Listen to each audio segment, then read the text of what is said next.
l'histoire, puisant dans ses connaissances dans de nombreux domaines, pour illustrer et expliquer les raisons pour lesquelles les meilleurs préceptes ne nous limitent pas, mais nous aident à atteindre nos objectifs et à mener une existence à la fois plus libre et plus riche. J'ai fait la connaissance de Jordan Peterson le 12 septembre 2004 chez des amis, l'interniste Estera Bekir et le producteur télé Wodek Zwemberg, lors de l'anniversaire de ce dernier. Wodek et Estera sont des immigrés polonais qui ont grandi à l'époque de l'Empire soviétique, où, bien entendu, il était interdit d'aborder de nombreux sujets, car on risquait de gros ennuis si l'on osait remettre en cause certains concepts philosophiques et politiques sociales, sans parler du régime en soi. Mais désormais, il prenait grand plaisir à des discussions franches et décontractées lors d'agréables soirées où tout le monde pouvait exprimer le fond de sa pensée au cours de conversations à bâtons rompus.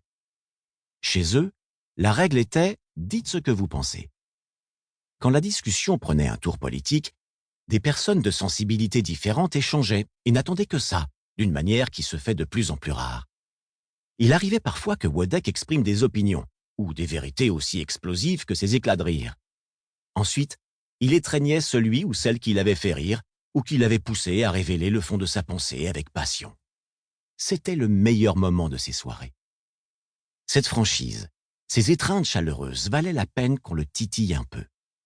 Dans le même temps, la voix mélodieuse d'Estera traversait la pièce jusqu'à son auditeur. Pour autant, ces explosions de vérité ne rendaient pas l'ambiance moins conviviale pour les invités. Elles en engendraient simplement d'autres. Elles nous libéraient, provoquaient des éclats de rire et rendaient ces soirées d'autant plus agréables.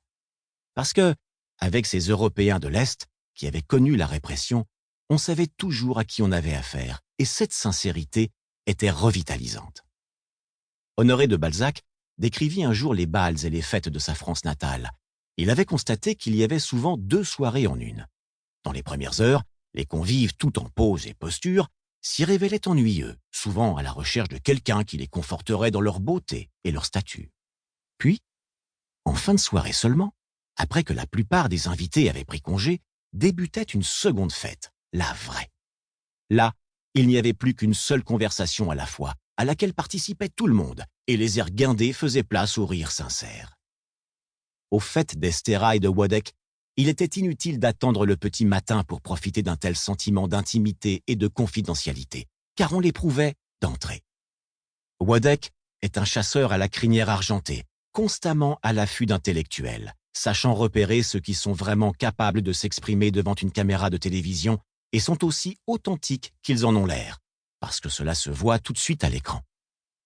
Il invite souvent ce genre de personnes à ses soirées. Ce jour-là, il avait convié un professeur de psychologie de ma propre université de Toronto, qui répondait à ses critères, un mélange d'esprit et d'émotion.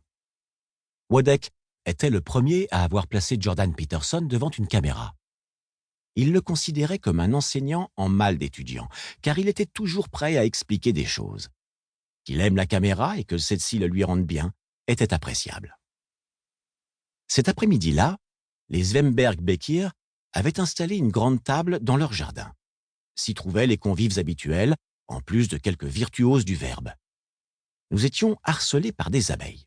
Mais le petit nouveau, avec l'accent de l'Alberta et des bottes de cow-boy, continuait à s'exprimer, totalement indifférent à leurs bourdonnements incessants. Nous jouions aux chaises musicales, afin de rester le plus loin possible de ces indésirables, sans pour autant quitter la table, tant ce nouveau venu était intéressant. Curieusement, il n'hésitait pas à aborder avec les invités, pour la plupart de nouvelles connaissances, des questions existentielles, comme s'il s'agissait de banalités. Il ne s'écoulait jamais plus de quelques nanosecondes entre « Comment avez-vous connu Wodek et Estera ?» ou « J'étais apiculteur jadis, alors je suis habitué » et des sujets plus sérieux. Si ces sujets avaient leur place dans des soirées entre professeurs et autres professionnels, ces discussions, d'ordinaire, se déroulaient en aparté entre spécialistes, ou si elles étaient publiques, n'intéressaient pas grand monde. Mais Peterson, si érudit soit-il, n'avait rien d'imposeur. Il avait l'enthousiasme d'un gamin désireux de partager ce qu'on venait de lui enseigner.